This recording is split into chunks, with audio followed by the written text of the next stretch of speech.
Technical ground भी लिखा था, इनऑर्डिनेट डिले इन एचयूडी। 12 साल बाद आप सोच के देखिए, शोकॉज नोटिस का डेट ये है 2012 और अब पर्सनल हियरिंग दिया जा रहा है 2025। सर्विस टैक्स और जीएसटी में एक फर्क है, जीएसटी में शोकॉज नोटिस आने के बाद 3 महीने के अंदर, 6 महीने के अंदर you have to pass the order. Welcome to Tax by KK. Join our channel to master 250 hours of GST at rupees 199 per month. Last session में हम लोग यहाँ तक कर चुके थे ये वाला। देखिए इसमें एक सर्विस है, रोरो सर्विस। रोरो सर्विस क्या? Roll off truck on train. तो जो दूध के वो ट्रक जिसमें दूध का वो ट्रांसपोर्टेशन करते हैं और वो ट्रक ट्रेन में लोड होता है, ट्रेन कहीं पहुंचता है, फिर वो दूध अनलोड होता है, फिर खाली ट्रक फिर वापस आता है। तो खाली ट्रक जो वापस आ रहा है उसके ऊपर जीएसटी लगेगा या नहीं लगेगा? तो उन्होंने यहाँ पर क्लैरिफाई किया that is taxable. Was to clarify if RoRo service truck on train is used for transportation of milk, no GST is leviable on empty tankers returning after delivery of milk. ये सवाल है। She stated that the fitment committee had recommended clarifying by way of letter to the concerned authority that the transport of empty tankers returning after delivery of milk is taxable and not exempt. Exemption on the said transport of empty tankers returning after delivery of milk was not become. तो ये और ये decision ले लिया गया। अच्छा, ये जो इलेक्ट्रिक व्हीकल चार्जिंग स्टेशन जो बनाया गया है वो एग्जेम्प्ट है या टैक्सेबल है, जरा बताएं। सबसे पहले मुझे एक बात बताइए, ये इलेक्ट्रिसिटी टैक्सेबल या एग्जेम्प्ट? एग्जेम्प्ट है।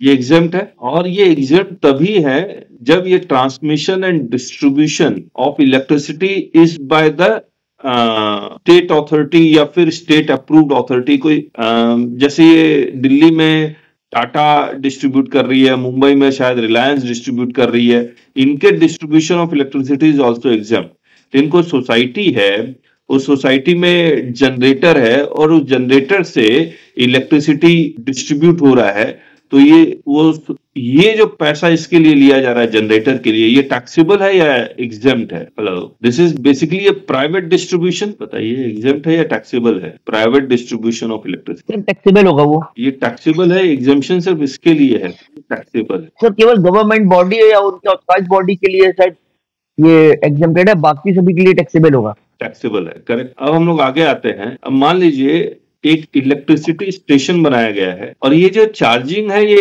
एसी टू डीसी होके चार्जिंग हो रहा है, करेक्ट। हेलो, तो यहाँ पर एसी आया, ये जो मान लीजिए टाटा कंपनी डिस्ट्रीब्यूट कर रही है, ऑथराइज्ड है, तो ये नील है। अब ये चार्जिंग स्टेशन है, यहाँ पर एक डीसी गाड़ी की चार्जिंग हो रही है, तो ये टैक्सेबल करेंगे या एग्जेम्प्ट करेंगे? बेसिकली सर ये सर्विस तो टैक्सेबल होनी चाहिए, लेकिन हो सकता है ईवी को क्योंकि इस वक्त अंडर उसमें रखा गया है कि इसमें कुछ बेनिफिट मिले ताकि सस्ती बिके, इसलिए हो सकता है उसको भले एग्जेम्प्टेड कर दिया हो कुछ समय के लिए, बाकी सर्विस तो ऐसे टैक्सेबल है सर। ओके, एनीवन टैक्सेबल होनी चाहिए सर। टैक्सेबल होनी चाहिए। अच्छा, उन्होंने एक सर्कुलर एक एंट्री और इंसर्ट की है, any incidental services related to electricity is also exempt. जैसे मीटर चार्ज है और वायर चार्ज, हार्डवेयर का चार्ज, ये सब इन्होंने एग्जेम्प्ट कर दिया, एक नई एंट्री लेके आ गए। और ये सब चार्जेस अगेन मान लीजिए अप्रूव्ड डिस्ट्रीब्यूशन कंपनी ही प्रोवाइड कर रही है, ये भी। अच्छा, let us analyse whether this charging station is by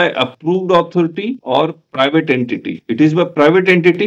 अगर ये प्राइवेट एंटिटी के थ्रू जा रहा है ये, और ये इसमें तो नहीं आएगा, जो मेन एग्जेम्पशन वाले इलेक्ट्रिसिटी में निकाल ही लेता हूँ ताकि सीरियल नंबर ये सब बोल के हम लोग बात करते हैं। 26 and 26A, तो ये क्या कह रहा है? सर्विसेज बाय ट्रांसमिशन और distribution by electricity companies, transmission and distribution of electricity by an electricity transmission or distribution utility. तो यहाँ पर central electricity authority defined है, central transmission utility defined, electricity transmission or distribution utility means the central electricity authority is state, the central transmission utility or state transmission utility notified under the this or a distribution transmission licensee under the said act or any other entity entrusted with such function by the central government or as the case may be the state government. ये तो निश्चित हो गया कि private entity इससे बाहर। अब 26A में लिखा हुआ है कि मीटरिंग इक्विपमेंट वगैरह वगैरह, और वो कौन करेगा? ट्रांसमिशन और distribution of electricity provided by, again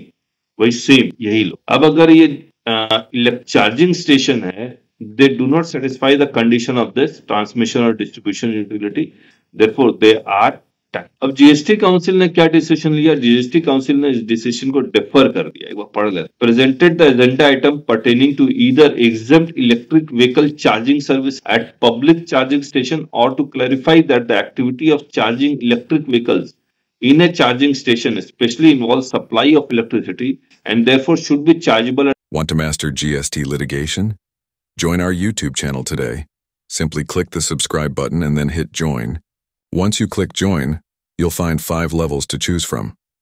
Start with just $199 to learn the basics of GST, or go for $599 to dive into handling GST notices like a pro. We promise you the best GST learning experience. Join now and take your GST knowledge to the next level. At the same rate applicable to the supply of electricity. Inform that during the deliberations on the issue in the officers meeting held on this date on the request of the state of Andhra Pradesh, it has been recommended to defer the matter for further re-examination by the fitment committee. TRU presented the agenda item in respect of taxation of ancillary services of transmission and distribution electricity such as application fees for providing electricity connection. ये वही वाला है जो अभी हमने पढ़ा आपके साथ, ये 26A जो उन्होंने add in respect of taxation of ancillary services of transmission and distribution of electricity such as application fees for providing electricity connection, rental charges against electricity meter, testing fees for meter oblique transformers or capacitors, labor charges from customers for shifting meter, shifting of meters, service lines, charges for duplicate bills, etc.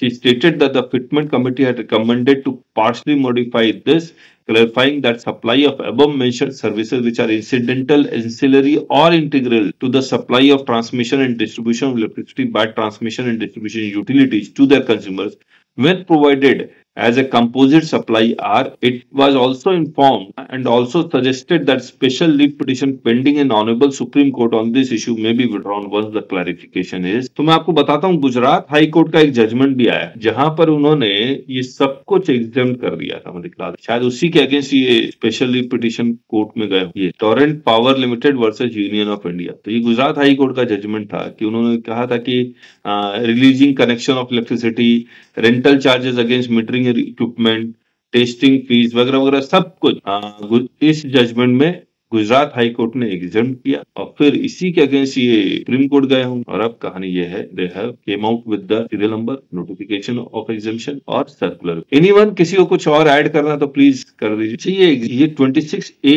जो applicability है वो 10 अक्टूबर 2024 से applicable. तो क्या इसका मतलब ये समझे कि 10 अक्टूबर 2024 से पहले ये सर्विसेज टैक्सेबल होगी?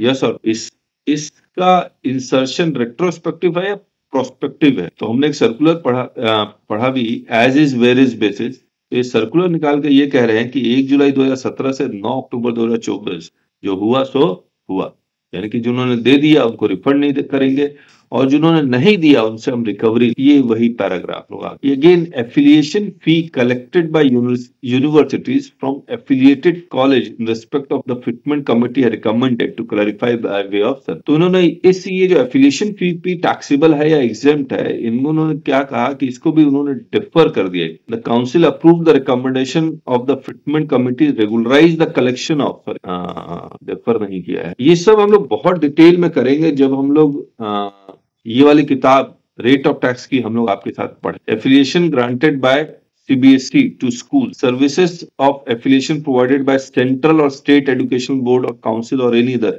यानी कि गवर्नमेंट अगर दे रही है तब तो एग्जाम कर रहा है, लेकिन अगर प्राइवेट एंटिटी दे रही है तो वो सब टैक्सेबल का रिलेटेड इन्होंने ये निकाला। सर वापस आ, DGCA approve flying training organisations are exempt from GST। इन्होंने सर्कुलर निकालिया। मेरे पास एक केस आया है फ्लाइंग ट्रेनिंग ऑर्गेनाइजेशन का, 1 करोड़ का डिमांड निकाला सर्विस टैक्स के जमाने का, और 2007-8 से लेकर 11-12 या 12-13 तक का वो GST सर्विस टैक्स मांग। तो अब ये डिसीजन आ गया है, ये एग्जेम्प्ट है, भले GST के उसमें आया है। मैं आपको वो दिखाता हूँ हमने क्या क्या नाम सर। नाम देखिए, दिल्ली हाई कोर्ट का एक जजमेंट है, सर्विस टैक्स का ही है, जहां पर ये कहा गया aircraft maintenance engineering training provided by Aircraft Maintenance Engineering Training Schools approved by DGCA is a course recognized by Aircraft Act rules and directions issued thereunder and is exempt from such। फिर एक circular भी वो लेके आए थे जहां पर उन्होंने लिखा कि DGCA अगर अप्रूव कर रहा है कोर्स वो सारा एक सर्कुलर हमने लिखा। उसके बाद हमने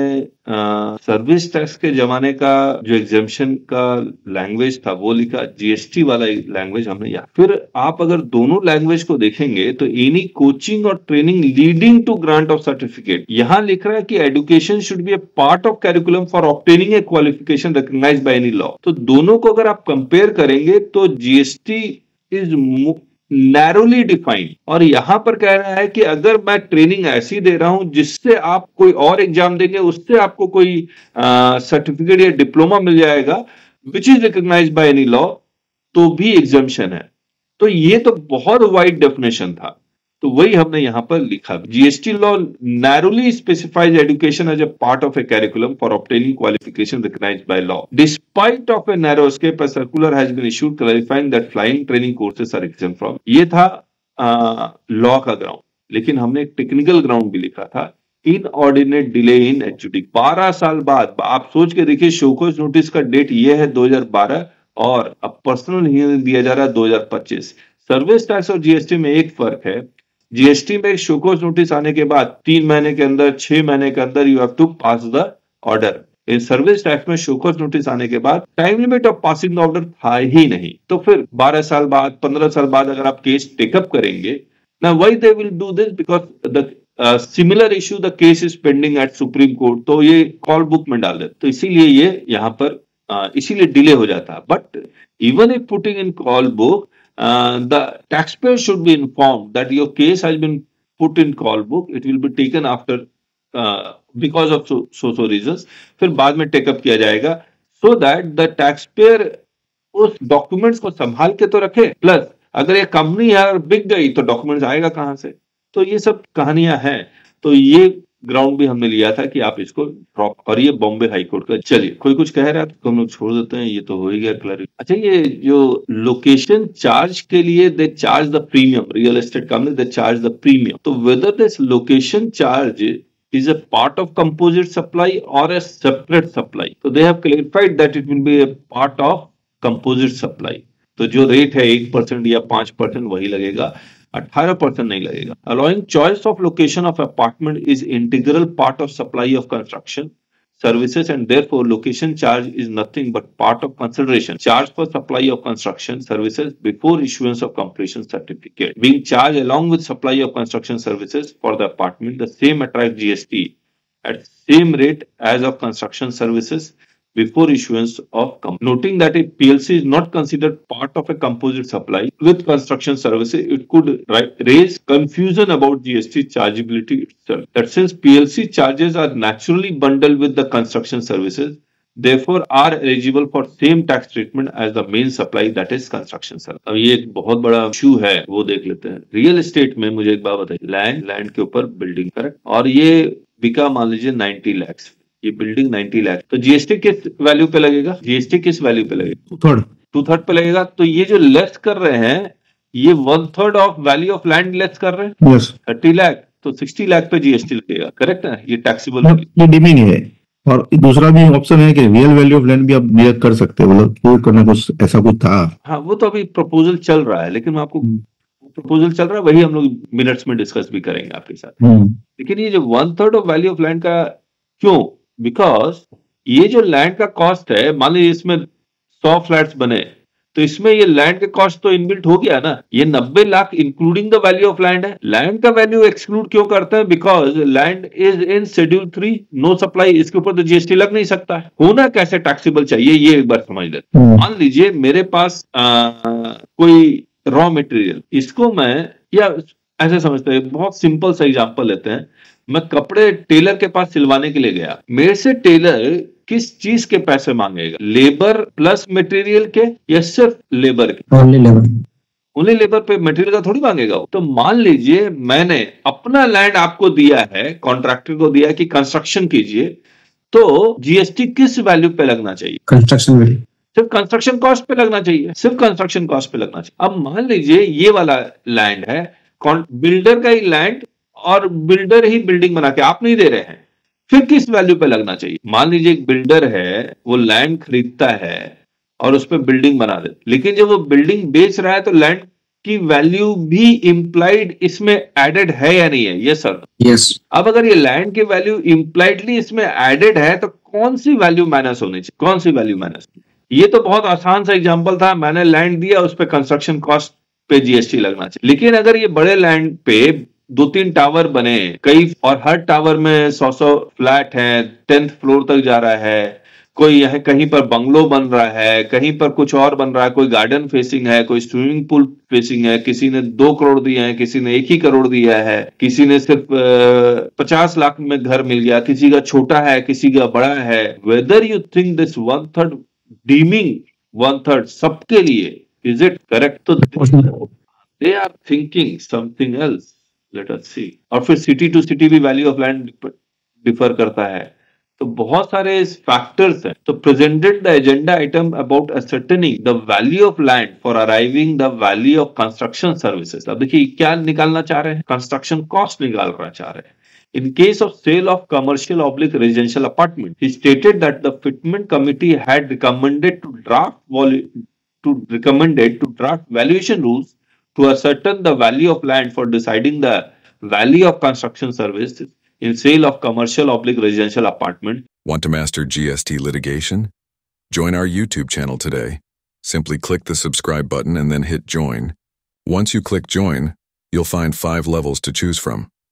Start with just $199 to learn the basics of GST, or go for $599 to dive into handling GST notices like a pro.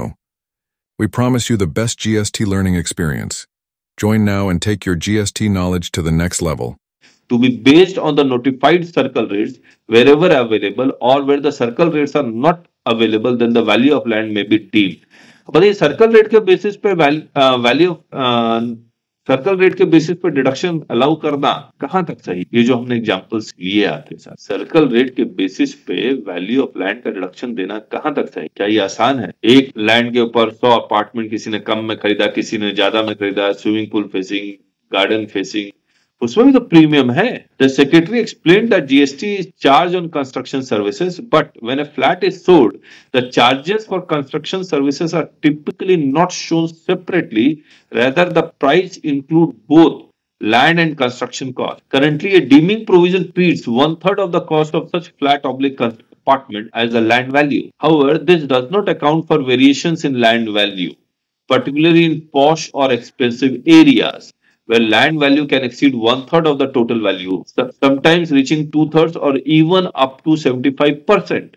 This discrepancy has led to legal challenges, and the Honorable Gujarat High Court has struck down this valuation rule, necessitating a review of valuation rule in this regard. अब ये क्या कर रहे हैं? They are deferring. तो ये defer. Anyone? किसी को कुछ और add please कर दीजिए. Now, talking about good morning, sir. Good morning.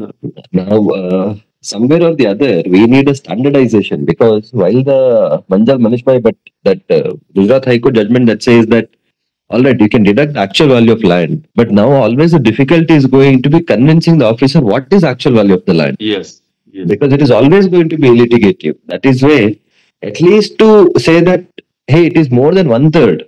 So they should give it as an option rather than making it mandatory. They should say 1/3 or the circle rate or the actual value, because in most cases circle rates are the actual reflection of land value. So they should not say that 1/3 or circle rate, only these options, like how income tax does. Income tax also, they have told the sale value is actual consideration or stamp duty value, whichever is higher, because stamp duty value in most of the cases actually cover the real value of the land. Lekin agar the option is only that 1/3 or only circle rates, then it is going to be difficult. They have to keep it open, saying that 1/3 or circle rate or actual value. And actual value, they should say that, okay, if a chartered engineer or some other valuation officer signs it, then GST officer should not question it, or else this is a matter for litigation forever. Correct. Anyone else? अच्छा एक नया शब्द मिला था, उन्हें थोड़ा discuss कर.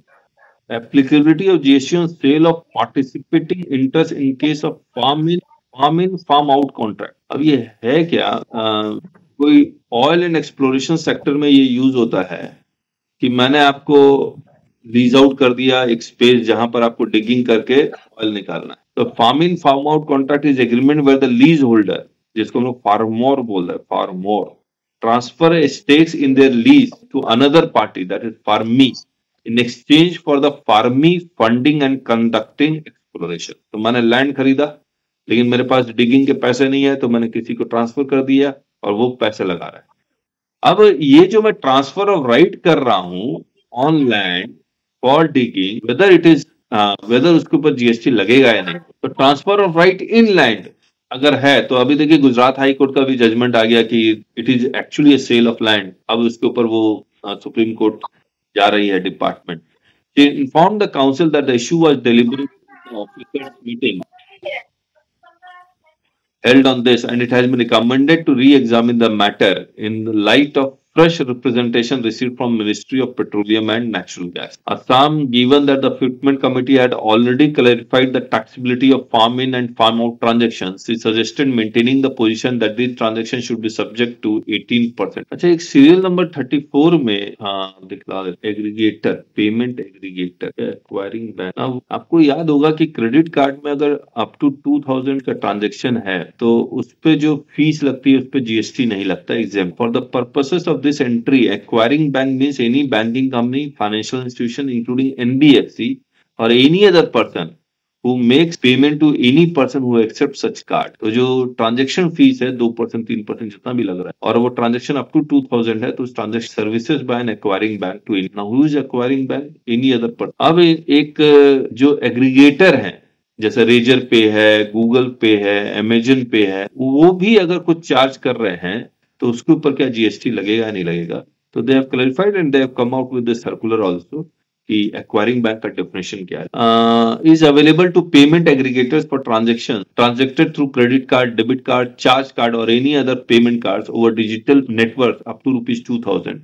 She stated that Fitment Committee had recommended to clarify that the services provided by payment aggregators in relation to the transaction transacted through credit card this are not eligible for exemption. तो payment aggregator को exemption नहीं दे रहे थे। अब देखिए clear. Delhi expressed the view that the exemption for digital payment up to ₹2000 should also apply to payment gateways and payment aggregate. It was argued that many small businesses and startups operate almost exclusively online using these payment gateways or payment aggregators.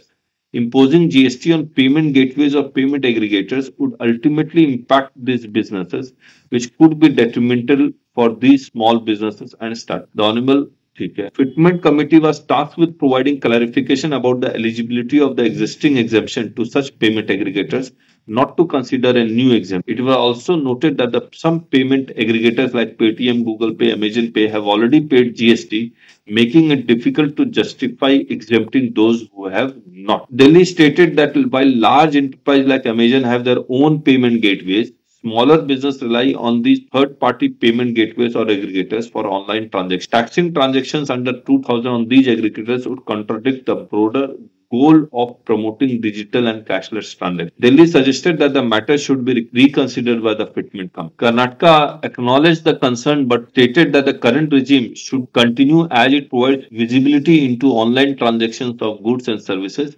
He stated that it brings some visibility into what is happening in such online transactions of goods and services. He opined that if we exempt it, that visibility and trail will be lost. He stated that he is not averse to encouraging digital payments and he welcomes it if there is a way in which it can be done.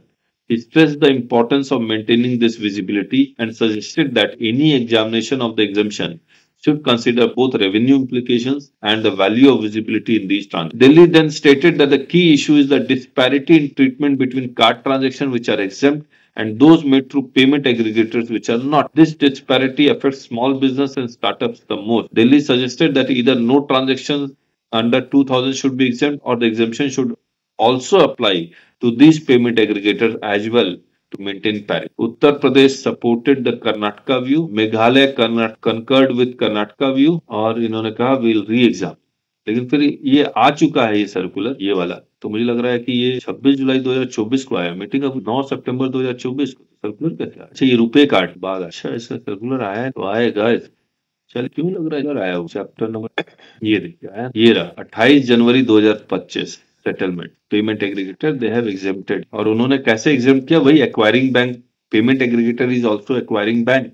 और acquiring bank क्यों है, तो उन्होंने क्या किया, ये वाला और एनी अदर पर्सन को इंटरप्रेट किया, उसमें गूगल पे, रेजर पे, अमेजन पे, फोन पे सब ले लिए। सर वो समझ में नहीं आया सर, वो क्या कहना चाहते हैं एक्वायरिंग बैंक एग्रीगेटर वगैरह। अच्छा मैं दोबारा बता दूं, जैसे आप क्रेडिट कार्ड के थ्रू पेमेंट करेंगे, जी सर, मान लीजिए 5,000 का पेमेंट करते हैं, तो दुकानदार कभी नहीं बोलता नहीं 2% एक्स्ट्रा दीजिए, मुझे फीस लगेगा, ट्रांजेक्शन फीस। अरे हम लोग पेमेंट करते दुकानदार को, दुकानदार तो ले लेता है पैसा, उसको पूरा खाते में आ जाता है 5,000 रुपया। हाँ मान लीजिए आपको देना पड़ा 5,200, करेक्ट? नहीं वो तो 5,000 ही जैसा भी जितना बिल होता है उतना ही लेता है। जितना बिल होता है उतना ही लेता है, चलिए वही मान लेते हैं। नहीं सर, वो एक्स्ट्रा लेता 2% चार्जेस, क्रेडिट कार्ड स्वैप करने के स्वैपिंग चार्जेस के नाम पे लेते हैं सर वो। अच्छा एक मिनट, कोई दुकानदार लेता है, कोई दुकानदार नहीं लेता, ठीक है? तो मान लीजिए जैसे आप हमारे पेमेंट मेरे वेबसाइट में आएंगे तो एक्स्ट्रा लेते हैं आप 1.5%, तो 5,000 हो गया, तो कस्टमर ने 5,000 पेमेंट किया, ये पैसा पहले तो बैंक में जाएगा ना। अब बैंक वाला इसको क्या करेगा, या क्रेडिट कार्ड कंपनी जो भी उसको ऑपरेट कर रही है वो क्या करेगा, इसको 5,000 नहीं देगा, इसको देगा 4,900, 100 रुपया रख लेगा। अच्छा, जो लोग सर जानते हैं उसको अलग से जोड़ लेते हैं, जो नहीं जानते वो पैसे ही चलाते रहते ये ट्रांजेक्शन चार्जेस है। इस ट्रांजेक्शन चार्जेस पे अब जीएसटी लगना है या नहीं लगना? बोलता है अगर ट्रांजेक्शन अप टू ₹2,000 है, कितना रुपया लिखा हुआ है? 2,000 लिखा, लेकिन पर ट्रांजेक्शन लिखा है services by an acquiring bank to any person relation to settlement up to 2,000 का, अगर up to 2,000 in a single transaction, transaction through credit card, तो इसके ऊपर जीएसटी नहीं लगेगा। मान लीजिए 2,000 रुपए पर ट्रांजेक्शन चार्ज हुआ 100 रुपया, तो 100 रुपए पे जीएसटी नहीं लगेगा। लेकिन अगर ट्रांजेक्शन चार्ज 5,000 हुआ और उस पर ट्रांजेक्शन चार्ज 200 है, तो 200 पे जीएसटी लगा के काटेंगे और फिर बैलेंस अमाउंट आपको देंगे। एक्वायरिंग बैंक बोले तो जिसने पेमेंट किया वो, एक्वायरिंग मतलब जिससे आपने मान लीजिए एक्वायरिंग बैंक वो हो गया, जैसे गूगल पे, रेजर पे, ये सब बैंक हो गए, या जैसे एचडीएफसी क्रेडिट कार्ड है तो वो एक्वायरिंग बैंक हो गया, वो पैसा ले रहा है। देखिए मैं बताता हूँ, बैंक, एचडीएफसी बैंक, ये आपका दुकानदार हो गया, मान लीजिए क्रोमा, ये कस्टमर हो गया, तो ये मशीन लगा देगा, ये पेमेंट करेगा, तो ये जब पेमेंट करेगा तो क्रोमा को तो नहीं मिलता है ना, ये पहले पैसा यहाँ आएगा बैंक के पास, फिर बैंक इसको सेटल करेगा, तो this becomes N acquiring bank. मतलब कस्टमर के पास एचडीएफसी बैंक का क्रेडिट कार्ड होगा, यस तो एचडीएफसी बैंक जाएगा, आईसीआईसी का तो आईसीआईसी बैंक जाएगा, यस वो एक्वायरिंग बैंक हो गया। अब ये पेमेंट रेजर पे ये सब क्या करते हैं, सब बैंक को एग्रीगेट कर लिया और सीधे अब ये पैसा किसको जा रहा है? क्रोमा को जा रहा है। नहीं, अगर मैंने रेजर पे से सर्विस ली है तो अब ये पैसा किसको जाएगा? रेजर पे को जाएगा। तो अब रेजर पे को एग्जम्पशन है या नहीं है? क्या ये एक्वायरिंग बैंक है? तो बोल रहा हाँ है, एनी अदर। वो फोन पे वाला जो होता है बिजनेस वाला, हाँ, वो अपने वॉलेट में रखता है, नेक्स्ट डे जब सेटलमेंट होगा तो फ्री सेटलमेंट होता है, और इमीडिएट करना होगा तो चार्ज काटता है वो 2,000 से ऊपर। करेक्ट। तो जो चार्ज काटेगा उसके ऊपर जीएसटी लगेगा नहीं लगेगा, यही क्वेश्चन। सर अगर इस केस में जैसे किसी को 40,000 रुपए का पेमेंट करना है क्रेडिट कार्ड से, और सपोज करो 4,000 रुपए का ट्रांजैक्शन टैक्स बैठ रहा है, अगर हम उसे 2 पार्ट में करते हैं पेमेंट 20,000 करके, जीएसटी 2,000 का काउंट होगा या कैसे देखेंगे सर इसको? Up to 2,000 in a single transaction तो क्रेडिट कार्ड, डेबिट कार्ड है। अगर 4,000 का पेमेंट करना 2,000 करके करेंगे तो ऑब्वियसली नहीं होना चाहिए। लेकिन मैंने देखा है मेरे केस में भी 2 रुपया का ट्रांजेक्शन हो या 30 रुपये का ट्रांजेक्शन हो, सब पे जीएसटी लग रहा है। लेकिन अब इस सर्कुलर के आने के बाद हो सकता है जीएसटी ना लगे, ट्रांजेक्शन चार्ज तो लगेगा ही लगेगा, जीएसटी पहले ना लगे।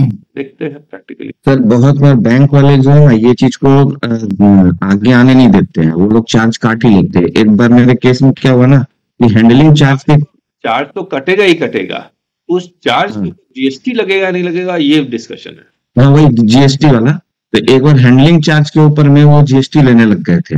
ओके। तो जब उनको बोला गया कि सर्कुलर आप दिखा दिए, तो सर्कुलर में एग्जम्पशन था कि हैंडलिंग चार्ज पे नहीं लगेगा जीएसटी, तो फिर वो वापस किया पैसा। ओके, जानकारी होगा तो काम तो है। अच्छा, टोल टैक्स जो टोल लिया जा रहा है उस पर जीएसटी है कि नहीं? नहीं सर, टोल पे जीएसटी नहीं है। नहीं। ओके, मान लीजिए रोड बनाया एनएचएआई ने, अब इसको ऑपरेट करने के लिए रिलायंस को दे दिया या अदानी को दे दिया। अब ये ऑपरेट करने के लिए ये कुछ फीस चार्ज करता है, टोल कलेक्ट करेगा, उसमें से कुछ पैसा रख लेगा, बाकी पैसा एनएचएआई को दे देगा। ये फीस के ऊपर जीएसटी लगेगा नहीं। जैसे इलेक्ट्रिसिटी कंपनी है, ये इलेक्ट्रिसिटी एनएचएआई या रिलायंस वाला पैसा लेगा, फीस चार्ज करेगा, तो उसके ऊपर एनएचएआई को जीएसटी भरना पड़ेगा। लगेगा सर, लगेगा जीएसटी। नहीं नहीं, वो तो अभी बोल रहे, डिस्कशन कर रहे हैं, लगेगा कि नहीं लगेगा, वो टोल डिस्कस हो रहा है। मान लीजिए टोल पे कलेक्ट किया, ये इसको 90 रुपए दे दिया, 10 रुपए अपना प्रॉफिट रख लिया, तो 10 रुपया तो ये इसका फीस ही है ना एक तरह से। तो toll is exempt, but the fees charge by them is exempt और नॉट, उस पर डिस्कशन। सर वो तो रिलायंस की इनकम हो गई ना, और इनकम ट्रीटेड एज टैक्सेबल। कोई बात नहीं, लेकिन प्रिंसिपल ट्रांजेक्शन तो एग्जाम है ना, ऐसी बात हो रही है। तो प्रिंसिपल ट्रांजैक्शन एग्जाम्प्ट है, जैसे इलेक्ट्रिसिटी में principal transaction electricity was exempt, whether the incidental transaction should also be exempt और नॉट, वही डिस्कशन हो रहा है। तो let us Karnataka emphasize that, अच्छा यहाँ से पढ़ता हूँ, whether concession amount paid to NHAI by concessionaire for grant of rights under toll, operate and transfer model is liable to GST or not, as the toll is itself exempt. Karnataka emphasized that discussion isn't about taxing toll themselves, as those have already been exempted. Instead, the focus is on taxing the service provided by the toll operator. The honorable member drew a parallel with earlier discussion on electricity, where the supply of electricity is exempt, but services like EV charging are taxable. Similarly, in this case, honorable member stated that it is not the toll itself that is to be taxed, but the business service provided by the toll operator. He maintained that as a matter of principle, the toll should remain untaxed, while the service aspect regarding concession amount provided by the toll operator should be taxable. Department of Revenue Additional Secretary highlighted that there are two types of concession agreements, one for new roads and another for maintaining and collecting tolls for existing. The issue arose when enforcement actions began and GST was imposed on these services. Fitment Committee discussed the issue and concluded that while tolls are exempt, GST is applicable to such service. They highlighted the problem that if GST is imposed, the funds collected from tolls which are passed on to NHAI would be taxed, disrupting the entire system and the development model. This would negatively impact not only NHAI but also state governments, many of which have established road development corporations responsible for building and maintaining toll roads. If the proposed clarification is issued, enforcement actions will become final, requiring NHAI and state governments to pay tax. This could undermine the asset monetization efforts and the promotion of PPP project. Additional Secretary stated that in the officers meeting, it was decided to defer the issue and re-examine. ये sir TRE वाले बहुत बैठ के ढूंढ कर लाते हैं transactions. अब ये ट्रीटमेंट कमेटी वाला उसको उड़ा देता है। हाँ, अच्छा जर अपने काम में आता है सर, अपील में सब काम में आता है। हाँ, अपील में काम, ट्रीटमेंट का आर्ग्यूमेंट अच्छा ही रहता है। हाँ, अब सोच के देखिए, they have agreed in principle कि वो टैक्सेबल होना चाहिए, लेकिन एग्जेम्पशन का ये है कि asset monetisation, development of infrastructure, NHAI कैसे काम करेगा, NHAI इधर से लोन ले रहा है, इधर से आप एक टैक्स लगा रहे हैं, तो क्या फायदा, ये सब रीजन ढूंढ रहे हैं। पीपीपी मॉडल से तो इतना सब हो रहा है, वरना गवर्नमेंट तो कहाँ कर सकती थी। अच्छा रीजनिंग है, ऐसे में इम्पैक्ट करेगा, ये पढ़ना है। The secretary clarified that the issue under discussion is not about a separate service but an input service crucial to the toll or maintenance service, specifically the right to use the road. He explained that the toll paid by consumers, whether passengers or vehicles, is the output service provided by the toll operator. However, to offer this service, the toll operator first needs to acquire the right to use the road from agencies like NHAI or state road development corporations. This acquisition of rights constitutes an input service to the toll operator's output service. He emphasized that while Council has already exempted the output service, the critical input service which enables the toll operator to provide the output service has not been exempted. It drew parallels to previous council decisions such as the exemption of reinsurance for government insurance schemes, where the input was also exempted to maintain the intended benefits of the output exemption. To illustrate further, he mentioned similar cases involving exemption on petroleum, electricity and alcohol, where the input services or goods were also exempted to avoid indirectly taxing the output which was supposed to be exempt. उम्मीद है ये मतलब समझ में आ गया होगा, indirectly कैसे output tax हो जा रहा है, क्योंकि वो आपका आउटपुट अगर एग्जेम्प्ट है तो इनपुट आपको जो इनवर्ट सप्लाई पे आपने GST दिया है उसको आपको ITC नहीं मिलेगा, तो it becomes your cost. He concluded by stating that this proposed exemption should not be seen as specific to NHAI but applicable to all similar road projects and toll collection, regardless of the agencies involved. He suggested that the Fitment Committee should thoroughly re-examine whether this exemption should be granted and consider its implications, including what would happen regarding taxes already collected in the past. Uttar Pradesh and other state after this clarification agreed to the suggestion for the re-examination by the fitment का। चलिए आज यहीं तक करते हैं। Sir ये इतना सब वो तुरंत रीजनिंग कैसे दे पाते हैं? मतलब उनको भी पहले जाता होगा ना एक इंटरनल एजेंडा डिस्कशन के लिए। इंटरनल कमिटी है, दे डिस्कस पहले मतलब मीटिंग होने के पहले उनके पास भी हर एक स्टेट वाले के पास जाता होगा, ये डिस्कशन आएगा, आपका इनपुट चाहिए था तो आप लेके आइए तो रीजनिंग। करेक्ट। हर एक स्टेट के ब्यूरोक्रेट्स पहले पढ़ते होंगे। बहुत होमवर्क होता है इनका, बहुत हमारा। वही तो मैंने आपको एक दिन कहा था कि आप लोग अगर सोचते हैं गवर्नमेंट ऑफिसर काम नहीं करते हो। Want to master GST litigation? Join our YouTube channel today. Simply click the subscribe button and then hit join. Once you click join, you'll find 5 levels to choose from. Start with just $199 to learn the basics of GST, or go for $599 to dive into handling GST notices like a pro. We promise you the best GST learning experience.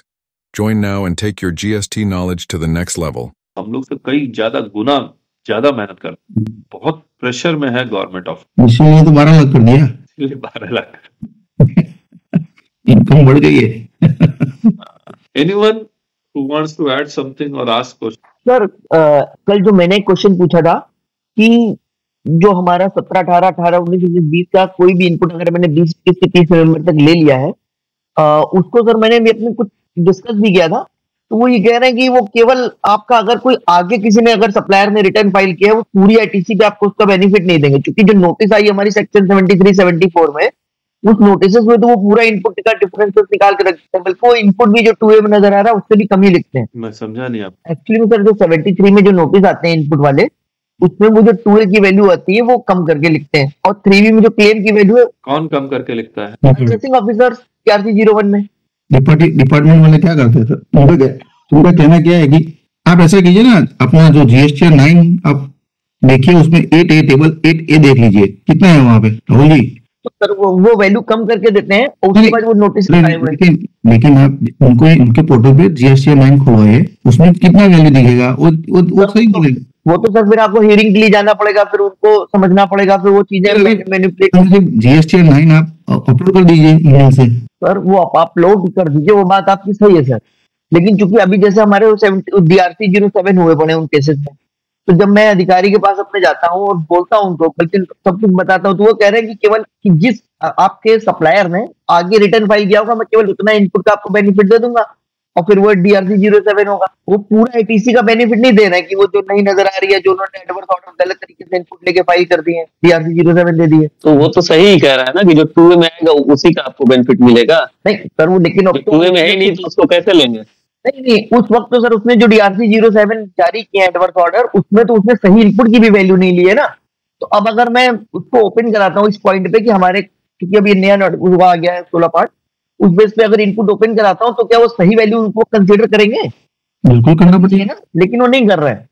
नहीं वो कह रहे हैं केवल हम आपको उतना benefit दे देंगे कि किसी सप्लायर ने अगर आगे रिटर्न फाइल किया है या उस वक्त की वो जो छूट गई है आपकी, उतना दे देंगे, बाकी वो उस वैल्यू को करेक्ट नहीं करेंगे। देखिए, आपको रिकंसिल प्रॉपर ढंग से करना पड़ेगा। आपको पूरा उसका जो डेट था ना 30 सितंबर, पूरा लेके गए वो 21 तारीख को 2021 तक, और सारा 2017 का भी क्रेडिट आपने 21 में ले लिया है तो भी मिलेगा आपको क्रेडिट। हाँ, वो आया सर, 12 नंबर आया उसका। बेसिक क्वेश्चन है, आपको आपका सप्लायर जो था क्लाइंट का, उसमें रिटर्न तब तक भर चुके होंगे। जिनेश जी, जब तक नोटिस नजर नहीं आएगा ना तब तक हवा में बातें हो, छोड़ दीजिए इसको। नहीं, इसी बात सही है। चलिए सर, मैं कल दूंगा नोटिस। सर एक इम्पोर्टेंट क्वेश्चन मेरा था। हाँ। हमारा क्लाइंट एक है, ऐसा करता है, बेसिकली फॉरवर्ड में काम करता है, ठीक है, तो लीजिए 1000 रुपये का उसने पल्सिस लिया है पर किलो, और फिर उसको फॉरवर्ड में परचेज भी करता है, फॉरवर्ड में बेच भी देता है, डिलीवरी भी लेता है, तो उसको गेन होता है फॉरवर्ड में, तो उसको सेटलमेंट क्लेम करके अकाउंट लेजर में बुक कर देता है। नहीं, आपका क्लाइंट है क्या, मतलब एजेंट है क्या? नहीं, ही actually they are importer exporter and local domestic sale भी है उसका। वो एक्चुअल में डिलीवरी बेस पे भी काम करते हैं, और कभी कभी क्या होता है कि अच्छा प्रॉफिट मिल जाता है तो without taking delivery they settle the transaction. Okay, तो वहां पर एजेंट हो जाता है। एजेंट तो कैसे बोल सकते, एजेंट तो नहीं बोल सकते ना उसको जिसके पास माल लिया है उसी को ही बोल देते हैं कि भाई अब पैसा बढ़ गया है तो मुझे डिफरेंस ही दे दे। Bill to ship to transaction? नहीं sir, not bill to ship to transaction, because shipping हो ही नहीं रहा है ना। फिर एजेंट बोलिए उसको, किसको बोलिए, कोई तो नाम दीजिए आप। इनवॉइस कौन इशू कर रहा है? इनवॉइस तो sir debit note credit note से सेटलमेंट करता है, इनवॉइस रेज नहीं करता है। अगर मान लीजिए कि उसके पास पैसा लेना है, डेबिट नोट रेज कर देंगे कि फाइनेंशियल ट्रांजेक्शन ही है। अगर लॉस हुआ है तो क्रेडिट नोट रेज कर देंगे। तो ये जो डिफरेंस होता है सर, तो मतलब उस पार्टी के साथ रेगुलर ट्रांजेक्शन हो रहा है इसका मतलब? ऐसे मतलब ऐसा नहीं है कि एक ही पार्टी के साथ होता है, ऐसा मतलब कई, मान लीजिए 15 पार्टी है, लेकिन 15 पार्टी के साथ ऐसा रेगुलर ट्रांजेक्शन हो रहा हाँ रेगुलर, ऐसा ट्रांजेक्शन रेगुलर है। है। ओके, ये जो डिफरेंस होता है ना, सेटलमेंट क्लेम अकाउंट करके उन्होंने ओपन करके रखा है बुक्स ऑफ अकाउंट्स में, उसी में पार्क करते रहते हैं। ओके, सर ये कमीशन ही हुआ, it is a type of दलाली, हाँ कमीशन, ये तो एजेंट ही है एक तरह से। एजेंट ही बात। अब होता ऐसा है कि प्रिंसिपल ही रहते हैं लोग बेसिकली, मतलब प्रिंसिपल टू प्रिंसिपल ही रहता है। नहीं, उन्होंने मुनाफा किया है तो पैसा ले लेते हैं, अगर लॉस किया है तो फिर भी लॉस ले लेते हैं, बुक कर देते हैं। और डिलीवरी नहीं लेते हैं, डिलीवरी लेके क्या फायदा, अननेसेसरी होल्ड करना पड़ता है गुड्स को। then he becomes an agent, he becomes a कच्चा डिलीवरी नहीं लेते हैं तो फिर प्रिंसिपल नहीं हुए ना। स्पेकुलेशन हो गया सर, स्पेकुलेशन स्पेकुलेशन हुआ, ठीक है। अब स्पेकुलेशन गेन और लॉस के लिए अपना जीएसटी में क्या है इम्पैक्ट? मैं बोल रहा हूँ, देखिए इसमें तो दो पार्टी को मिला दिया, इनवॉइस भी वो रेज नहीं किया, उससे कमिशन ले लिया, यही हुआ है ना। तो कमीशन कब होता है? दो पार्टी को नहीं मिलाती, वो एक ही उनके पार्टी टू पार्टी ट्रांजेक्शन होता है। जिनेश जी एक बात, सर इंटरमीडिएट नहीं है sir, what I need to say. Jinesh जी एक सवाल का जवाब दीजिए। जी सर। कौन रेज करता है इस तरह? कोई रेज करता है सर, कोई भी रेज नहीं करता है। हाँ यही तो बोल रहा हूँ मैं, इसीलिए तो आप पकड़ो मेरी बात को कि इनवॉइस नहीं हो रहा है। मान लीजिए बक्सेटी जी है और मैं ट्रांजेक्शन कर रहा हूँ, मैंने बक्सेटी जी को बोला कि आपके साथ मैं पल्सिस लूंगा 1 करोड़ का, जी जी, ठीक है। फिर क्या हुआ कि अच्छा all of a sudden price बढ़ गया, तो हो गया इसके 1 करोड़ का 5 लाख, 1 करोड़ 5 लाख का। तो मैं बोलता हूँ बक्सेटी ऐसा कीजिए, आप मुझे डिलीवरी मत कीजिए, मेरे को 5 लाख दे दीजिए। अच्छा, मतलब पेमेंट ही नहीं हुआ? नहीं, वो 5 लाख का प्रॉफिट बुक करते हैं। मैं क्या कहूंगा, बक्सेटी जी के साथ प्रॉफिट मांगूंगा 5 लाख का खाली, और बक्सेटी जी भी बोलते हैं कि कोई बात नहीं, मेरे को 1 करोड़ 6 लाख में ऑलरेडी 1 लाख तो बेनिफिट हो ही रहा है, 1 करोड़ 5 लाख का मतलब 1 करोड़ 6 लाख हो रहा है, तो मैं उसको डिलीवरी नहीं देता हूँ, किसी और को दे देता हूँ जिसको डिलीवरी चाहिए। तो मैं सर क्या करता हूँ, मेरे अकाउंट्स में सर मैं डेबिट नोट रेज करता हूँ बक्सेटी जी के नाम पे, जो फाइनेंशियल ट्रांजेक्शन ही है खाली। तो 5 लाख का मैंने सेटलमेंट क्लेम करके अकाउंट में बुक कर दिया। मतलब एग्जैक्टली शेयर्स में शॉर्टिंग होता है ना, वही है। यस फ्यूचर, मतलब स्पेकुलेशन बोले, फ्यूचर कॉन्ट्रैक्ट के टाइप। फ्यूचर कॉन्ट्रैक्ट मैंने बोला, फॉरवर्ड कॉन्ट्रैक्ट, फ्यूचर कॉन्ट्रैक्ट जिसको बोलते हैं। फॉरवर्ड कॉन्ट्रैक्ट, अच्छा अब आपके शब्द को पकड़ा मैंने। अब कभी कभी क्या होता है सर कि 1 करोड़ का मैंने इनको बोला था, all of a sudden price down हो गया, 95 लाख हो गया। ओके, मैंने क्या बोला कि भाई देखो आप गुड्स आपके पास ही रहने दो, मैं आपको 5 लाख का डिफरेंस दूं, 95 लाख का गुड्स आपके पास ही रखिए। तो 5 लाख का मुझे घाटा हुआ, नुकसान हुआ, तो मैंने उसको क्रेडिट कर दिया, क्रेडिट नोट रेज करके बक्सेटी जी को देना। इसलिए इंटरेस्टिंग है, इस पे जीएसटी लगेगा क्योंकि गुड्स का मूवमेंट तो हुआ ही नहीं है। तो वही तो मैं पूछ रहा हूँ सर, यही तो मैं लेके आता हूँ सब कैसा नहीं। हाँ, नहीं लगना चाहिए सर, तो नहीं लगना चाहिए, करेक्ट। अब फिटमेंट कमेटी आप ही है। चलिए उसमें नहीं आएगा, टू अवॉइड द कॉन्ट्रैक्ट में नहीं आ जाएगा? नहीं, ऐसे बोले सर कैसे? मैं पूछ रहा था सर से, टू अवॉइड द कॉन्ट्रैक्ट में नहीं आ जाएगा? मतलब ब्रीच ऑफ कॉन्ट्रैक्ट में हम नहीं, क्यों ना आ जाएगा ना, क्योंकि कॉन्ट्रैक्ट तो किया होगा ना कि हम इतना रुपए का तुमसे मतलब लेंगे, 1 करोड़ का लेंगे। फ्यूचर एंड ऑप्शन पे जीएसटी 18% होगा, सही नहीं शेयर्स में तो ऐसे भी नहीं है उसको, लेकिन कमोडिटी मार्केट में अगर फ्यूचर ऑप्शन का कॉन्ट्रैक्ट होता है और वी नो बिफोर हैंड कि अगर ब्रीच होगा तो ऐसा होगा, किसी का भी पॉइंट वैलिड है कि अगर पहले से पता है कि ब्रीच होने पे इतना नुकसान हो सकता है, then it becomes a liquidated damages and GST might be levied. लेकिन सर ये तो we were not knowing क्या चीज? when we entered, when we made a deal, it was not known that what will happen in future. क्यों? दोनों side open थे हम लोग, प्रॉफिट हुआ तो प्रॉफिट बुक कर लिया, पता ही था आपको? नहीं प्रॉफिट हुआ तो प्रॉफिट बुक कर लेंगे, लॉस हुआ तो लॉस बुक कर देंगे। बट यू न्यू ना? नहीं ऐसा नहीं होता है सर, जब करते हैं डीलिंग करते हैं तो पता नहीं चलता है ना। नहीं ऊपर या नीचे का नहीं पता लगता, लेकिन कुछ कोई एक डायरेक्शन जरूर पकड़ेगा, ये तो पता होगा। हम तो इंटेंशन यही था परचेज करो। अच्छा इंटेंशन था परचेज करने का ही, ओके। इसको देखना पड़ेगा। हम लोग देखते हैं इसको, है ना। कुछ कमोडिटी मार्केट के फ्यूचर कॉन्ट्रैक्ट पे जीएसटी लगता है नहीं लगता, अगर पता लग जाए आप लोग को, गूगल करने से भी पता लग जाएगा। सर इसे डेरिवेटिव कहते हैं, जो सिक्योरिटीज की डेफिनेशन में आता है, और सिक्योरिटीज गुड्स है ही नहीं, मतलब ये ट्रांजैक्शन के ऊपर जीएसटी नहीं आएगा। कमोडिटी का डेरिवेटिव भी गुड्स ही कहलाएगा, गुड्स नहीं कहलाएगा। डेरिवेटिव ट्रांजैक्शन है विदाउट डिलीवरी। नहीं, अगर अंडरलाइन एसेट्स ऑयल है, हाँ कमोडिटीज मतलब वही ना, कमोडिटीज मतलब कुछ भी हो सकता है गुड्स, तो वो डेरिवेटिव ट्रांजैक्शंस हैं। यस, आप डेरिवेटिव्स की डेफिनेशन देखिए सर, कमोडिटी में भी जीएसटी लगता है, विदाउट डिलीवरी की बात है। डेरिवेटिव कहाँ, ये ऑथोरिटेटिव डेफिनेशन कहाँ मिलेगा, कौन डिफाइन कर रहा है डेरिवेटिव ट्रांजैक्शन? क्या सेबी का कुछ डिफाइन होगा या सेबी? हाँ, वहां पे मिल जाएगी। एक नोटिफिकेशन नंबर 11/2017, बट जीएसटी नहीं आएगा ये ट्रांजैक्शंस के ऊपर, क्योंकि मेरे पास भी है ऐसे ट्रांजैक्शंस। अच्छा, ये लिखा हुआ तो है कमोडिटी प्राइसेस, ये सब नोटिफिकेशन में 11/2017। क्या नोटिफिकेशन नंबर 11/2017 क्या है उसमें लिखा हुआ? उसमें भी वो कमोडिटी फ्यूचर एंड ऑप्शन की जीएसटी रेट के बारे में लिखा हुआ है, देखिए सर। ठीक है, फिर जिन्हें जी इसको अगर ट्रांजेक्शन तो बाहर हो ही जाएगा। नहीं, क्या बोले सर वो? ये कह रहा हूँ अगर डेरिवेटिव ट्रांजेक्शंस हैं तो डेफिनेशन में देखना होगा। ठीक है, ये देखिए कमोडिटी भी लिखा हुआ है ना। ठीक है सर, ब्रोकर चार्ट में वहाँ सारा डिटेल्स भी देता है। चलिए बाद में देखिए। मतलब वेदर द कमोडिटी टैक्सेबल और नॉट टैक्सेबल? फिर तो नॉट टैक्सेबल हो गया ना, अगर डेरिवेटिव ट्रांजेक्शंस अगर हो गया तो नॉट टैक्स। ठीक है, ठीक ठीक ठीक ठीक, thank you very much. Hello, हाँ जय जी, आप ही का चैट में देखा। हाँ सर, मेरी चैट में दो छोटे क्वेश्चंस हैं। Is there any time limit for passing order against cancellation application? बताइए सर। हमारे केस में तकरीबन कैंसिलेशन एप्लीकेशन 22 मंथ के बाद उन्होंने पास किया और उसको रिजेक्ट कर दिया, और उसके चलते उनको 22 महीने की लेट फी का एक तरह से पेनल्टी ही है वो।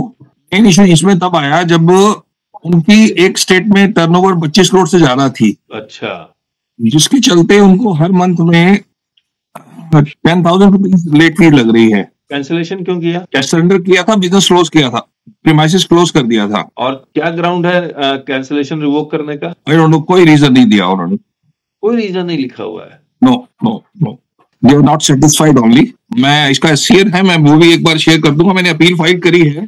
कल वेडनेसडे है, कल भेजिएगा उसको सारा डॉक्यूमेंट लेटेस्ट एनालाइज। ठीक है, मैं आज दिन में शेयर कर लूंगा। और B to send goods to C worth 10 lakh. B sends the goods with invoice. Bill to A and ship to C issues an e-way bill.